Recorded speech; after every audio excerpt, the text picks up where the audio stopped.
شما ایرانی، دیده به دریایی از کمان ایرانی، محو جمیلی از آن جمال ایرانی، ایرانی پهلوان، ایرانی مهربان، ایران وطن من،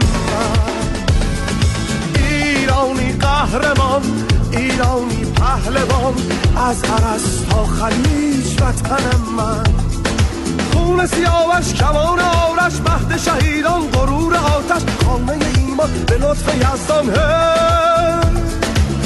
ایران، خاک در ایران، ایران قرش شیران، ایران همیشه جاویدان،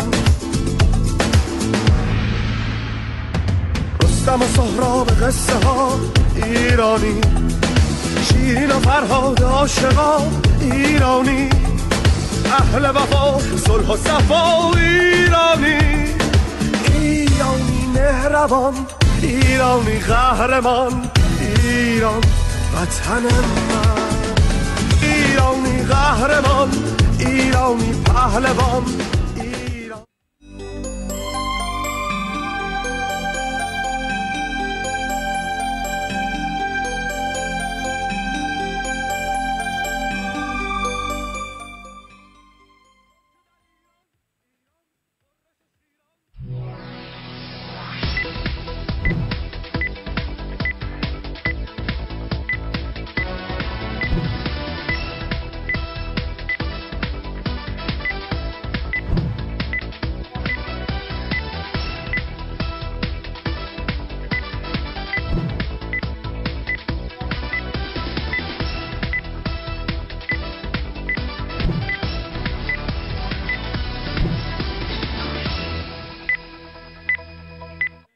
با سلام و درود خدمت شما هموطنان عزیز، تو این ساعت بامداد تقریبا ساعت 2:30 شب به وقت ایران برنامه زندمون و اینه که تکرار این برنامه خواهد بود، چون تو این ساعتها آقای اکبر عبدی وقت داشتن تو برنامه هم باشن. طبیعتا دوستان فردا تکرار این برنامه رو خواهند دید و اینه که لذت این برنامه رو خواهند برد. بعضی از دوستانم نسبت به میان برنامه، من نمیدونم چرا توی تلویزیون های دیگه ای که مثلا مثلا یه دونه سریال 45 دقیقه‌ای میدن نزدیک 1 ساعت پیام بازرگانی میبینن، همشون هم پیام بازرگانی های خیلی مزخرف، با اونا هیچ ایرادی ندارن. تا ما یه 20 دقیقه آنتراکت میدیم توی یه برنامه زنده، 10 دقیقه دیر میشه همه صداشون در میاد که حالا اگر ما آگهیامون رو داشته باشیم چی میشه نمیدونم دیگه، دوستان چی خواهند گفت. ولی طبیعتا چیزی که هست اون اینه که فکر نمی کنم فعلا هیچ تلویزیونی تا به این اندازه نسبت به تلویزیون ما برنامه‌های زنده طولانی مدت داره. اکثر تلویزیون ها همشون ضبطه و نه اینقدر پیامک دارن نه اینقدر تلفن دارن و طبیعتا هم واسه شون هم راحت هیچ ارتباطی هم، یه دونه میل دارن و یه صفحه فیس دارن. مثلا میبینید توی صفحه یه فیسی مثلا 10 میلیون لایک کرده که بعد میبینید که مثلا رفتن خریدن، پول دادن و بر اساس اون پول همش واسه شون افراد لایک میشن و فرستاده میشن.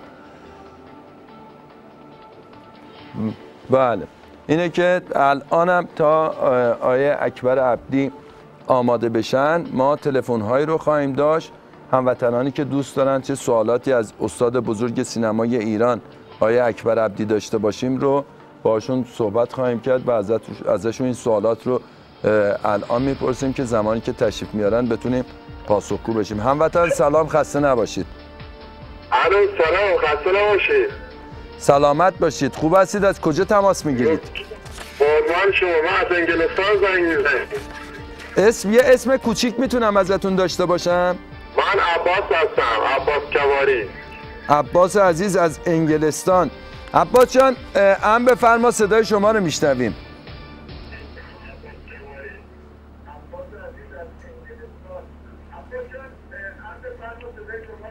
خیلی کوچیکم به خدا آقای عبدی، خیلی دوست داریم. سلامت باشید. سوالی هم دارید از بزرگمرد سینمای ایران؟ سال خیلی خیلی دوست داریم. ولی سال فیلم جدید چی بازی کردی؟ حتما سپاسگزارم از عباس جدید که سوالشون فیلم جدیدی که آقای عبدی دارن چیه. بعد اینه که دوستان دیگه، فقط خواهشم از دوستان اینه که سوالاتشون رو سریع بگن و تلویزیونشون هم صداشون رو ببندن. با 30 ثانیه تأخیر پخش میشه، با تلفن صحبت کنن که بعداً دچار مشکل نشیم. سلام هموطن، روی خط هستید، بفرمایید. آقا اسماعیل سلام علیکم، خسته نباشید، شبتون بخیر. آقا ما مخلص شما هستیم، کوچیکتونیم. از کجا تماس میگیرید؟ خب من از هلند تماس میگیرم آقا اسماعیل، کامران هستم. کامران عزیز از هلند، عرض سلام و ادب دارم خدمتت کامران جان. بفرمایید. ممنون. خیلی خواستم تشکر بکنم اسماعیل جان از برنامه خوبتون. وظیفه‌مه. فقط یک گله کوچولو داشتم. اولا که تشکر میکنم که آقای عبدی عزیز رو دعوت کردین. بسیار آدم شریف با قلب پاک در این محفل ما داریم میبینیم. و الان که رولوش ساعت 5 دقیقه به 12 شب هلند هستش، نشستم دارم برنامه شما رو نگاه میکنم.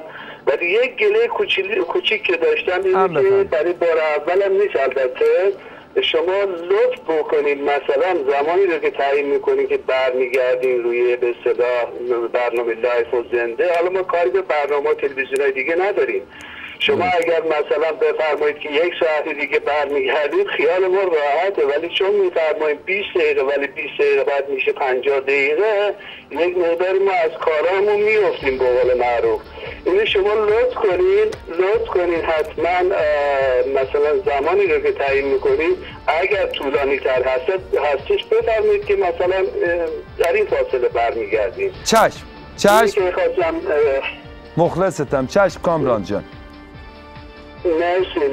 من قبلا تماس گرفته بودم آقا اسماعیل، شایدم یادتون باشه که عجب صدای قشنگی دارید و خونه حلال بتوسه مثل موقع درسته. خب کامران جان، سوالی هم از اکبر عبدی داری که بخوایم بپرسیم ازش؟ والا نه، چون ایشون قلباً آدم پاک و آدم خیلی خیری هستن. انشالله امیدواریم که اون برنامه مبلغ مورد دلخواهشون رو ببرن و بتونن کمک بکنن و این باعث خوشحالی هم است.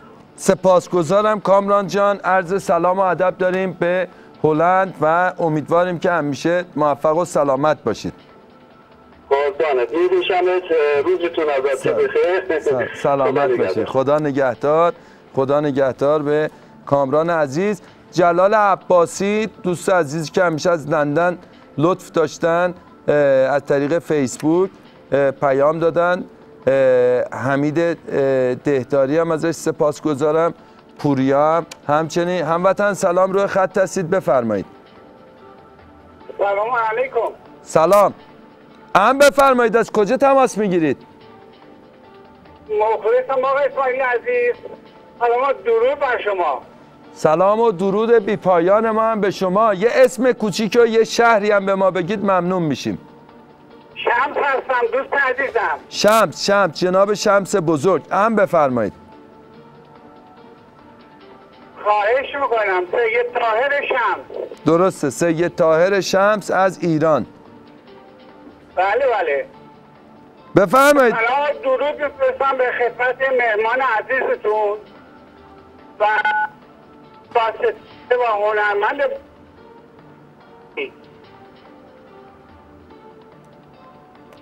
امیدوارم که امشب برنامه خوبتون طوری باشه که آنهایی که محبت جستجو میکنن و پدر مادرانی که نگاهشون به کمک مردم هستن و بتوانید قسمتی از محبت‌های خودتان را به آن عزیزان هدیه کنید.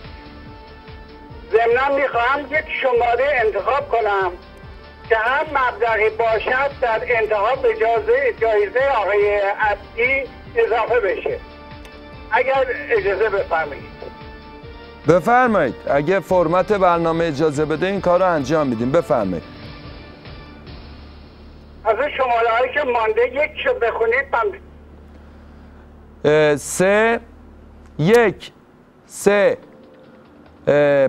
11 14 15 16 17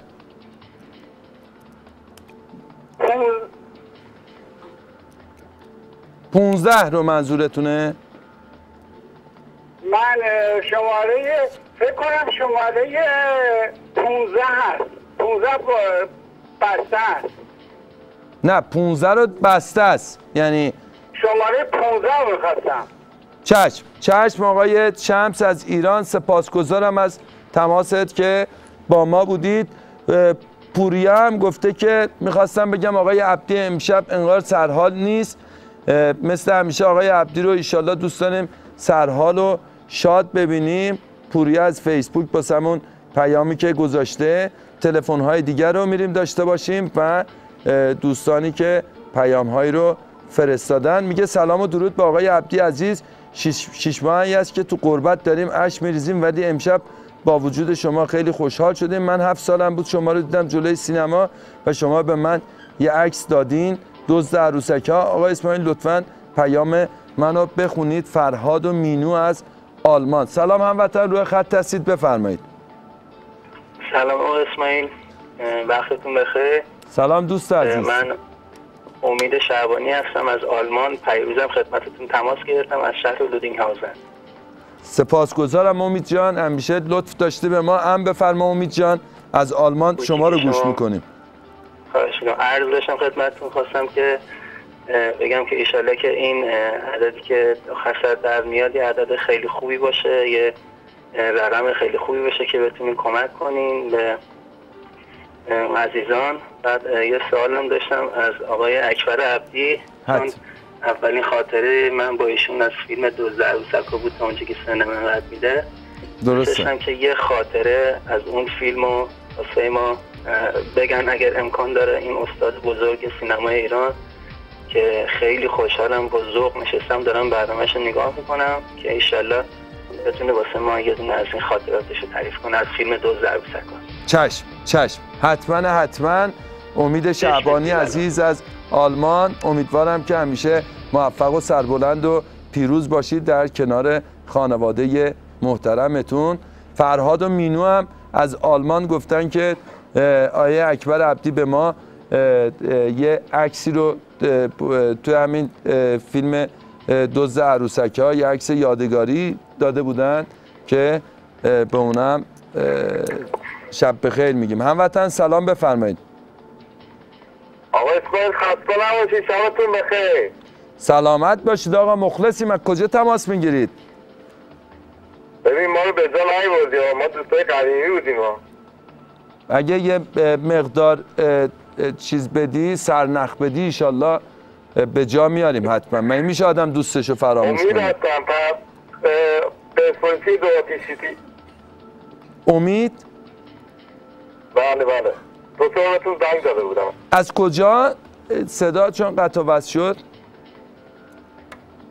الان از سامن ملایر زنگ میزنم ولی تو اروپا زندگی میکنم. امید عزیز از ملایر. بفرما امید جان، در خدمت هستیم. آقا اسماعیل برنامه‌تون خیلی خوبه. مخلصیم آقا. خیلی خوبه. بعد از یه سوال بسم آقای اکبر عبدی. بفرما. خواستم اینم اولی فیلمشون که بازی کردن در چه سالی بود و کلا چیزی وارد سینما بازیگری سینما شدن. چشم حتما امید جان، امیدوارم که همیشه سربلند و موفق و پیروز باشی. در شما انشالله تابستون اومدم آنکارا یه سری بیام خدمتتون. حتما در خدمتت هستم امید جان، باعث افتخار منه. اینه که سحر حسینی هم گفته که اسماعیل جان میشه از آقای عبدی در مورد دخترشون المیرا سوال کنید که آیا ایشون راضی بودن که دخترشون بازیگر بشه یا نه. هموطن سلام، روی خط هستید، بفرمایید. آقا اسماعیل سلام شد. مخلصیم آقا. سلام. از کجا تماس میگیرید؟ آقا